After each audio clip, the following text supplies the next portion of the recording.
everyone, welcome back to my channel. I am Jessica and this is A Fields Full House. If you guys are new here, I am the mother to 9 children and I am currently pregnant with our 10th baby. I am 28 weeks along. I am due at the beginning of August and we are getting super excited about getting ready to meet our newest baby. So about a week and a half ago, I put out a poll for some questions over on Instagram and here on the YouTube community tab. If y'all don't follow me on Instagram, go ahead and do that. It's just A Fields Full House. I also have a link in the description box below. I would love to chat with you over there as well. So we get a lot of the same questions over and over, which is perfectly fine. I don't mind answering them, but we've had a lot of requests as well for doing a Q&A video. So today I'm going to be answering all those questions. And let me just say, you guys ask some really good questions, so I'm excited to dive into these. So without further ado, let's get to it. Okay, so the first question is from Bites of Memory. First off, if I botch a name, I apologize. And if I forget to say a name, I apologize too, because yeah, mom brain here. So Bites of Memory asks, what is your favorite ice cream flavor and your least favorite chore? Okay, so my favorite ice cream flavor would be chocolate or coffee. Overall as a family, I won't go through everybody because I will be here forever and a day. If I had to pick one, like if I went to go just buy a tub of ice cream to make everybody happy, it would be mint chocolate chip. I want to say that might even be everybody's favorite. Our oldest daughter, that's including my husband too, our oldest daughter, Taylor, she doesn't like ice cream. I know, she's crazy. Anyway, so my least favorite chore, top of the list, laundry or the bathrooms. I would have to choose. I dislike laundry more than the bathrooms because laundry never ends, y'all. Never ends. Okay, so the next question is from Tiff Savannah. Have you had easy pregnancies, hard pregnancies, or both? So I would say both over the board. So this is our 10th baby, our 10th pregnancy. I have never been on bed rest. So overall, I would have to say that they are easy. However, I do have the typical aches and pains. Some babies I have bad sciatic pain. Some babies I have the bad ligament pains, so on and so forth. So I have, like, you know, the typical things, but I haven't had anything like, I would say bed rest. If I was put on bed rest, that would make it hard. So I don't feel like I can complain. But those are like my biggest complaints. And I have really, you hear that? Really bad acid reflux whenever I'm pregnant. And actually that's my first clue to, hey, Jessica, go take a pregnancy test because you're having reflux. It's like, I can't even describe it.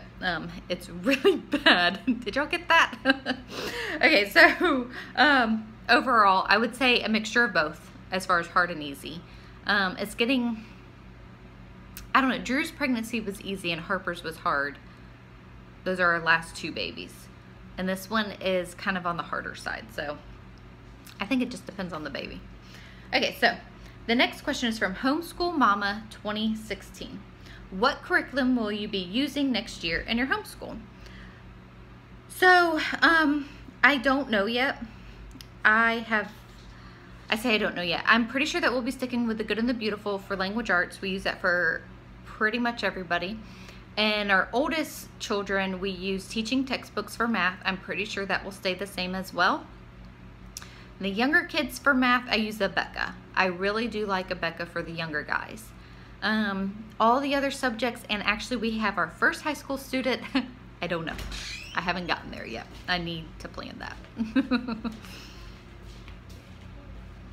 Okay, so the next question is from Emily Terry. What is your favorite way to keep the littles occupied while you work with your older kids on lessons? So my favorite way would be on the days that my husband has off, that he would take them to the park so I can have quiet with the older kids.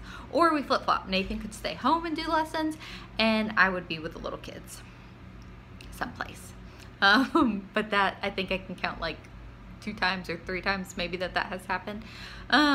Otherwise, we rotate our helpers from our 3, well, I shouldn't even just say our 3, our 5 oldest children.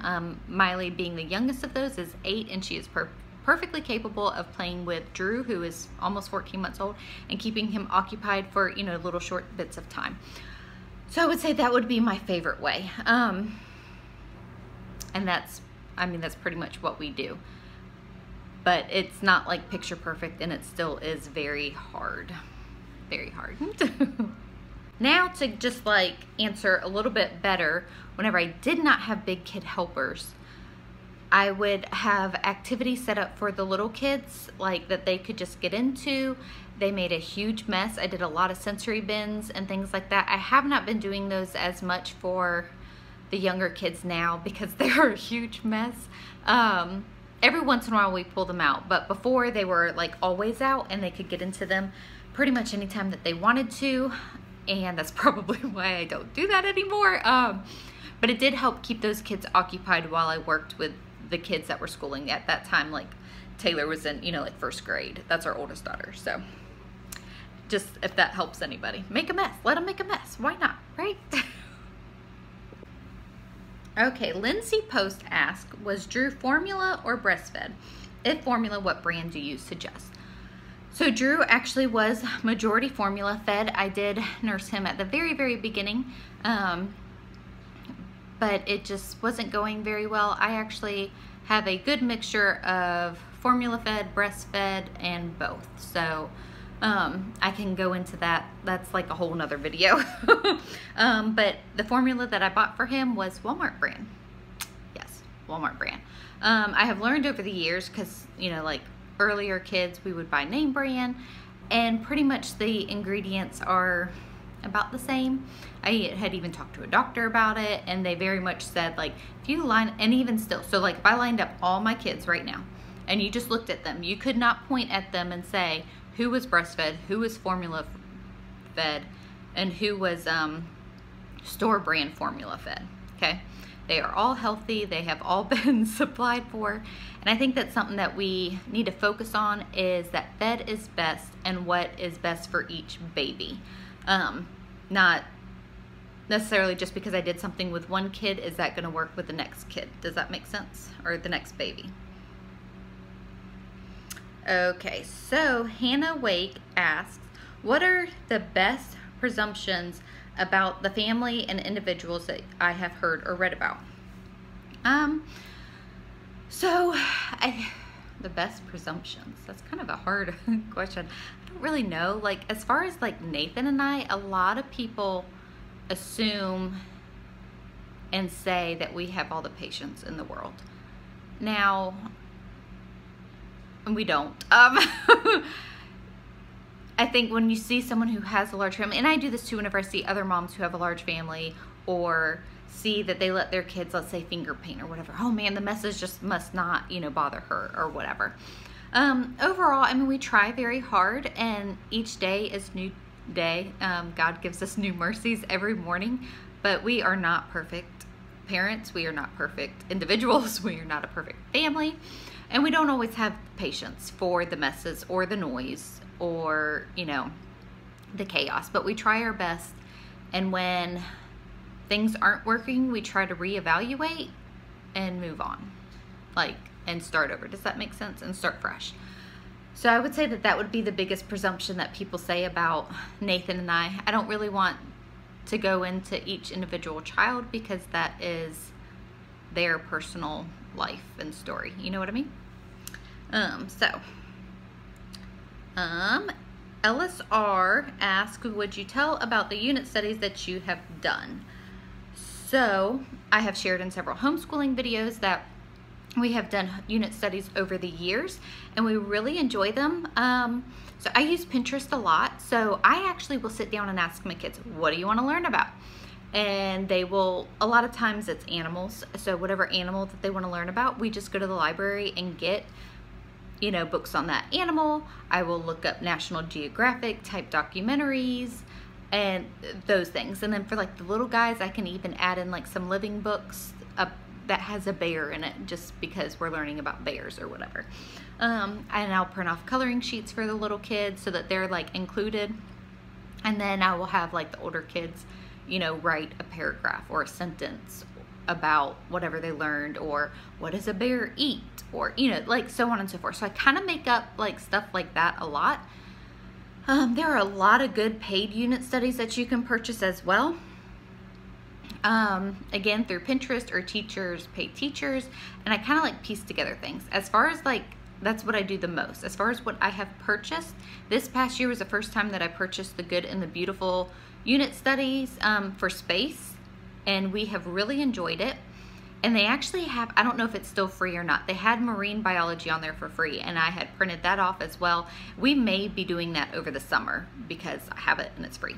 I try to do as free as possible. And I also try to do a few presidents each year. And again, I will get like the Who Was Ronald Reagan book, and we'll read that. So we do a lot of just reading about things. I'm trying to think, there was a weather unit study that I purchased.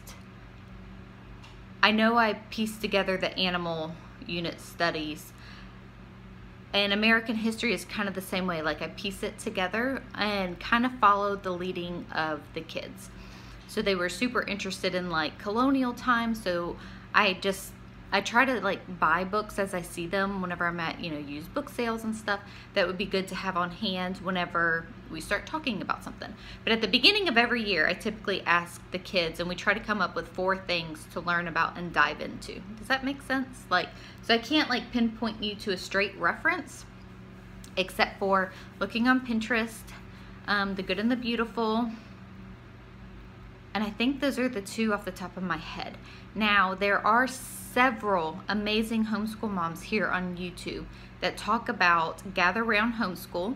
Home Sweet Homeschool is her YouTube channel. She talks a lot about that, and that is a unit study based curriculum. I personally have not used it, but I am very intrigued. And she talks a lot about Brave Writer as well, and I'm also very intrigued about that. I may buy 1 or 2 of those for this upcoming school year. So my recommendation would be to look into some of those other YouTubers that are sharing in detail about these unit studies, because I just don't have a personal experience with them, but they look amazing. Gather Round and Brave Writer, but also don't be afraid of like getting away from a curriculum and just reading about whatever your kids are interested in. That would be my #1 recommendation. Okay, so Miss Wilson 8888 asked, how old are you? Is being pregnant in later years harder on your body, or is it easier, or is it harder because you have more to deal with? Okay, I am 36. I am officially geriatric pregnancy age. Actually, I guess 35 is geriatric. Anyways, I had Drew whenever I was 34. He was born in March, and I was 34, and I turned 35 in April. So this is my first old lady baby. Anyways, being pregnant later is definitely harder, but also easier in other ways. So it's harder because I feel like my body is more tired, and I don't know if it's necessarily because I'm 36 or because I've had so many babies. So the ligament pains are pretty intense this time around, and that could probably be more attributed to the fact that this is my 10th baby. It is easier in the fact that I have a lot of help in the house now. So Taylor, our oldest, is 13, then Addison is 12, and Peyton is 11. So I have 3 good helpers right there, and they actually will be 14, 13, and 12 this summer. So, and they help a lot. So I have a lot of hands-on help with little kids and cooking and cleaning and stuff like that. So it's easier in that way that I'm not doing everything. Hopefully that makes sense. So harder physically, yes. Not necessarily harder because I have more to handle because I delegate and everybody helps in this house. So, okay, so then Ashley Allenbaugh asks, well, she talks to me a little bit, hang on. If we ever deal with harsh comments in public when we're out with our family, and how do we address it? And then another question that she asks is, how does your family feel about having a large family? Okay, I'll answer our personal family first. So our family overall is very supportive. I mean, we've had like extended family say things, and we're probably the brunt of most of the family jokes, which is perfectly fine because, I mean, it's our life. We've had some family members say something like when we had Logan, who is number 6, because he was our second boy. Oh yeah, you can be done now because you have at least 2 boys. And it's like, okay, what does that mean? I don't know. Overall, like any comments that we've had within our family has been more in concern for my health, because I guess a lot of people see having a lot of kids could wear out your body, and that isn't necessarily the case. I mean, it is for some people, and some people don't want to do that, and that's perfectly fine. But across the board, we have a lot of support. My mom is super supportive. Anytime that we go away, or date nights and all that, she is the one who does babysitting. And I actually have a sister who is 18, and she'll watch the kids as well.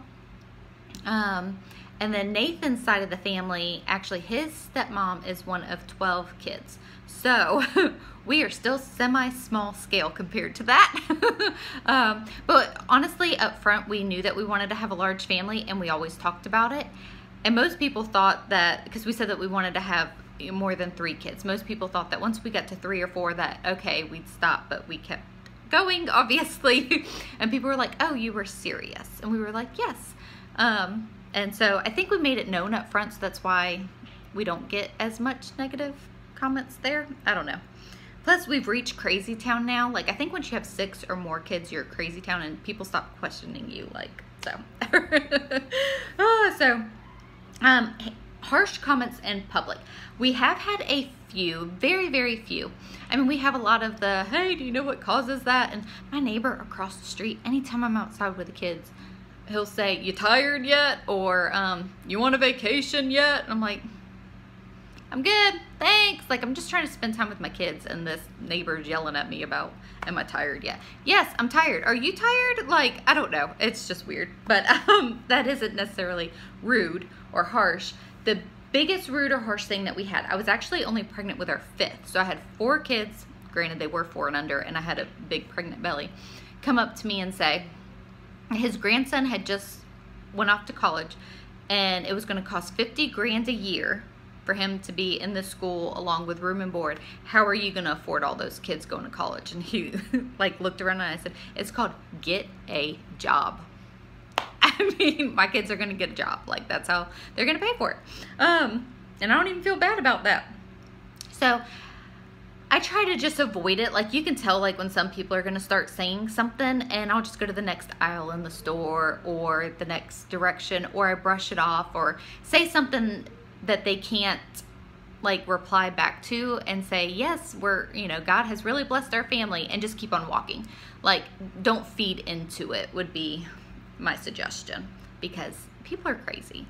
Like, and I don't get why people think, like, I don't walk up to people and say, you only have 1 baby, you should go have a ton more. Like, I don't know. Everybody has a different life and a different lifestyle, different life choices. Like, I don't know. I just don't get why people think that they get a say. You know what I mean?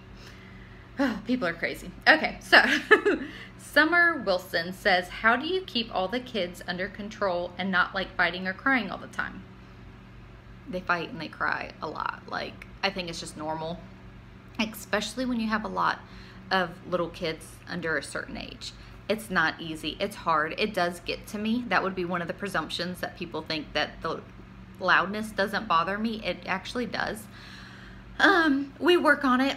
I just had a conversation with some kids today. They were playing a game, and somebody was saying that the other one was cheating, and the other one was like, that's not fair, and blah, blah, blah. And it's like, okay, treat each other the way that you want to be treated.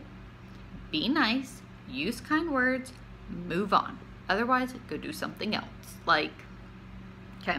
So we do have a lot of that. It's just not seen in our vlogs because, well, first of all, I'm not going to film that because I'm dealing with it. And who wants to watch that? Like, I mean, it is nice to know that other families go through those moments and that we're not alone in that.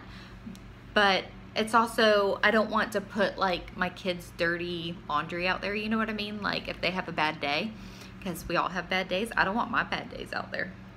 Do you? So, Rochelle Cucci says, do you and your husband have other siblings, and how did you both meet? Okay, so I am the oldest of 4. I am actually much older than my siblings. I was 8 when my first brother was born, and then I was 15 when my second brother was born, and I was 17 when my little sister was born. So I had a lot of hands-on experience, and I was 19 whenever Nathan and I got married. So, you know, like, Nora was, my sister, was only 18 months old when we got married. And how did we both meet? So we actually met through my cousin. It was kind of a whim thing. I was hanging out with my cousin. So long story short, I was hanging out with my cousin. She went to high school with Nathan. They had already graduated high school. I was a junior in high school, I believe. And Nathan called my cousin and asked her if she wanted to go bowling. And she said, well, I'm hanging out with my cousin tonight. And he said, well, bring her. So we went bowling, and Nathan actually, so from that point, he started calling me and inviting me to Bible study and to church, which is actually really against his character. Like, he wasn't like a guy that just called a girl and did that. And so we talk about that, and he's like, I don't really remember, but I think it was really God because at that time in my life, I really needed to get back on track with my relationship with the Lord. And him inviting me to the Bible studies is what did that. So it was God, but that's technically how we met. So Sarah Hadfield asks, what do you both do for work, and how do you budget for a large family from groceries to activities and holidays? So I obviously stay at home with our children. I would not make enough money to cover childcare, and that's actually my heart. I want to be home with our kids, even if I could make enough money. It's not that's where my heart is I want to be at home with my children.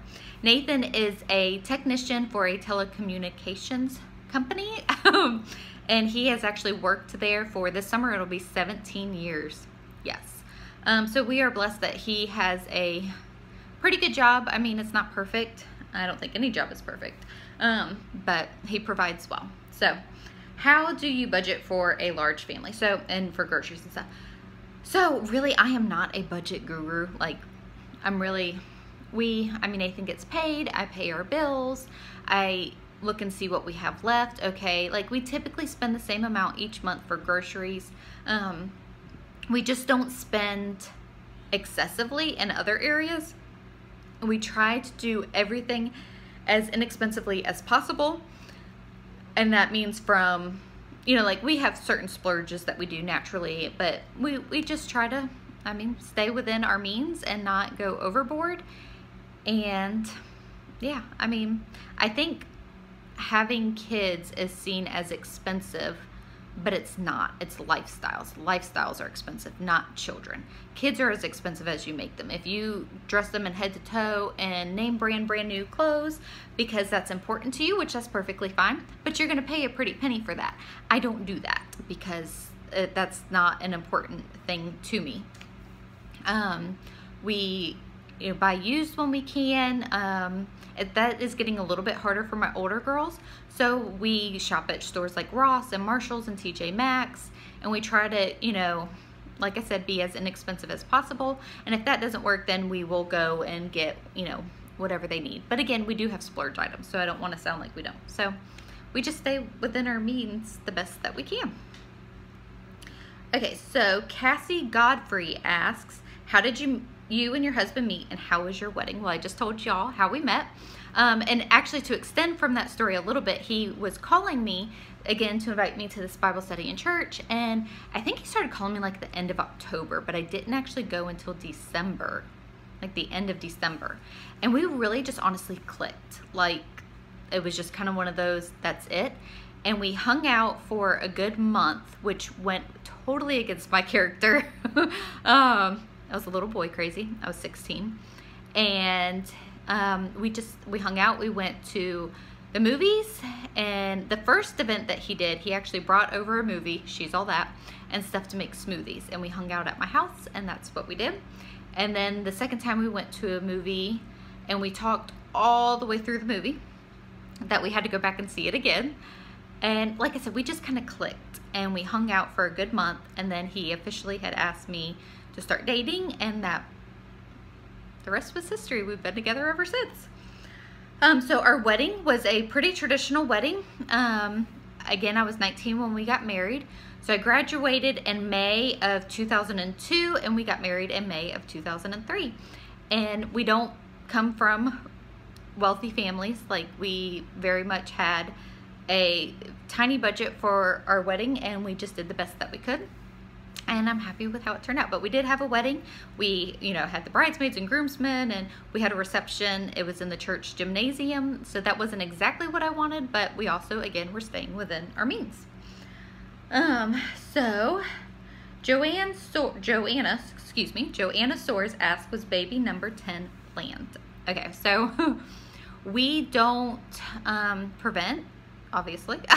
So if you ask me if she was planned, I would say yes, but we were not like trying as far as like watching the calendar and purposely trying to get pregnant. She was planned by God, and that is how most of our children have come into this world, and that's just the way that we approach that. I don't know the word to say to that. So sorry, that is how we have approached our family planning. I couldn't think of the right word for it. For majority of our children, which is just where our heart is what God has for us. He had baby number 10 for us, and we are super excited about that. So planned by us, like on paper, not technically, but we knew, obviously chances were pretty good, but definitely planned by God. Okay, so she actually asked another question. Do your kids, so this is again Joanna Soares, do your kids have fights because of sharing rooms? So our kids would fight even if they didn't share rooms. Like, especially we homeschool. We're home together a lot. Every day. And in those quarters, you're gonna have sibling spats and stuff. So yes, they do fight, and yeah. I know that there's another question up here that goes into it a little bit more, so I'll go into that. But as far as like bedroom space,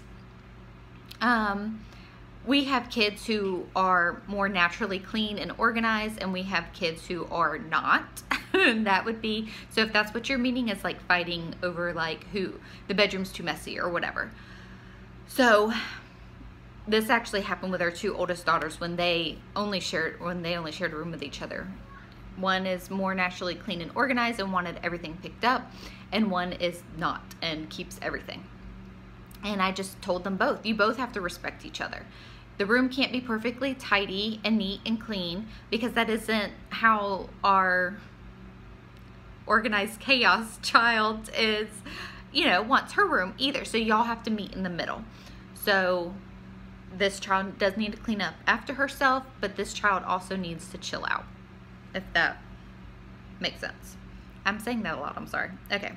Jessica Klein Parker says, do you have any favorite parenting or homeschooling related books? Can you share philosophies, titles, wisdom that have influenced your approach to parenting and homeschooling? So actually, I read last year the book by Cindy Rollins, Mere Motherhood. And I think I could read that over and over again. She is, I had actually never heard of her, which apparently I live under a rock.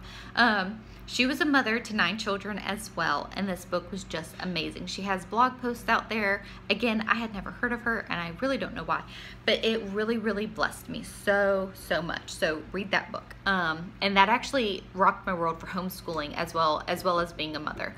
Really revolutionized how I looked at morning time. Yes. Okay, sorry. Kid interruptions, and I actually had to use the bathroom really bad anyway, so TMI. This baby is just pushing on my bladder today. So the next book that I would highly recommend is Have a New Kid by Friday by Kevin Lehman.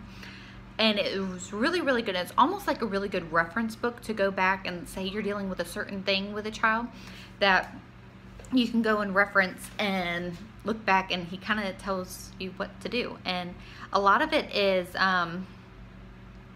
giving the kids freedom to make choices, and then having the natural consequences from those choices. So say they know that they're supposed to do their chores, and they did not do their chores, and they come and say, hey mom, can I go to so-and-so's house? And you say no. That's it. Like, you don't yell, you don't scream, you just say no. And then, they're like, but mom, I really want to go, blah, blah, blah, blah, blah. And then when they finally are like, why? That's when you kind of have their attention. And you can say, you did not clean your room.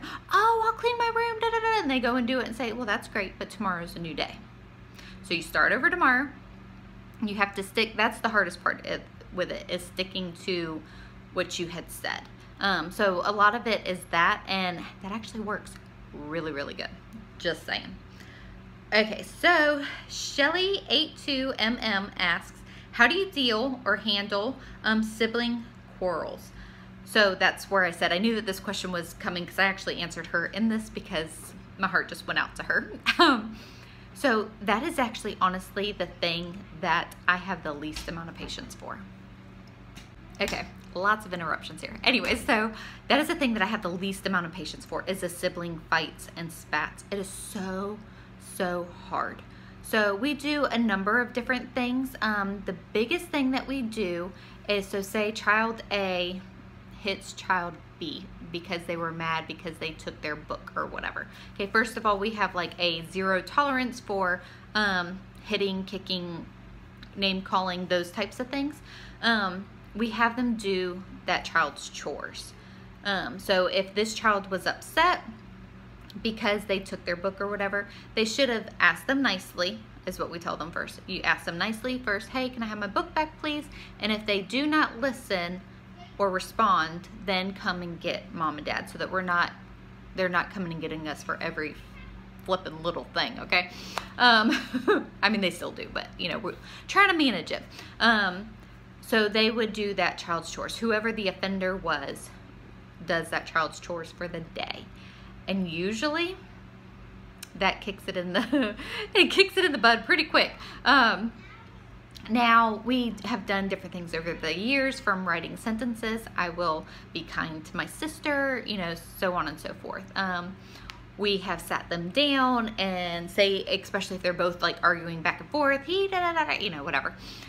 They both need to sit down and look at each other in the eyes and say 5 nice things about each other. Just stuff like that. Like, we try to be creative, but it is honestly very, very hard, because yeah, it just is. And it's constant, like, especially when you have a bunch of kids. But I think getting to the heart of the issue is the biggest thing. And once you get to the heart of the issue, then hopefully you will resolve whatever is causing all the conflict. Okay, so Victoria Tesser, and she has a hyphenated name of the rest that I definitely cannot pronounce, so I apologize for that, says, what are your guys' names ideas for baby number 10? So we do have a pretty set name. So Nathan and I actually, so we don't disagree on much, but we disagree on furniture purchases, more so for the living room, and baby names, yes, believe it or not. So we have ran this avenue obviously a lot. So we have a name that I am pretty stuck and sold on, and Nathan is not 100% yet, but I am not going to share it, so y'all stay tuned, and you'll find out when she's born, just because I want to be fun. So yes, we kind of have a name, and the kids are calling her that, and that's usually what makes it stick. And it's the name that I want. So Jess, mom of 5, are you and your husband done having kids? So, and she goes on and shares, she's actually obviously the mom of 5, and she's wondering how other large families finally decide when they are done when your family is complete, basically. So we don't know. We take it one baby at a time. So Nathan would sit here and say, we are trusting God for our family size. And it's not that I'm not trusting God. I am more of a big picture kind of a person. And it used to stress me out, like when we had 4 kids. Like when we had 4 kids, if you told me you'll be pregnant with your 10th by the time that you're 36, I'd be like, you're crazy. But because I felt like I had to plan for everything right then and there. Like, I had to have a big enough house for 20 kids. I had to have a big enough car. And that isn't how it works, obviously. So we take it one baby at a time, and that's how God helped me, that's how I could handle it without getting too anxious. Nathan is much more laid back and easygoing than I am, and he does worry about those things, but not to the extent of planning. He looks at it as, God will provide whenever it's needed. So anyways, so I don't know. We take it one baby at a time, And after we have our baby, and I've done this with every single one, even after our first, after our second, Nathan and I talk, and we pray, and we try to decide if our family is complete or not. And so far, that answer has been it is not complete. There has been a couple times that we have thought that it was. After Miley, I told Nathan, I'm done. I am done, done, done. I said, but I haven't prayed about it yet. And he said, okay. So I spent some time in prayer for the decision, and God completely changed my heart, and I could not wait to have another baby. And then we did. We had Logan. And actually, after Logan, we kind of had the same discussion. Again, God did not tell me, no, you're done. And we had Reagan, Harper, Drew, and now this baby. And when we think about that, like, we can't imagine our lives like without Logan, Reagan, Harper, Drew, and this new baby. And so we look at it now like, what if God has another blessing for us? Like, you know? So when we look at it that way, it's hard to say to close the doors, is what I'm getting at. And Jess, Mama 5, I am always curious how other large families make that decision too. I honestly am, because I don't know. That's where we are at with our family size.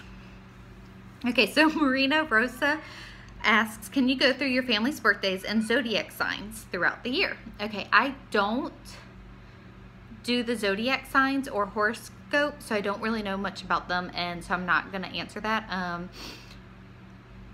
So I will go through their birthdays though. Our oldest was born July 13th, 2006. Our second oldest was born August 9th, 2007. Then our third daughter, maybe I should say names, Taylor, Addison, Peyton, was born September 4th, 2008. And then Jackson was born April 29th, 2010. Miley was born January 11th, 2012. Logan was born August 22nd, 2013. Reagan was born May 9th, 2016. That's our biggest age gap there. And then, so Reagan Harper was born August 22nd, 2017. Yes, the same day that Logan was born, just a few years later. And then Drew was born March 20th, 2019. Yes, and I am due August 2020. Did y'all get that? Okay. So Savannah, oh, this is the last question. Okay. So I was wondering if I was going to get them through all one video.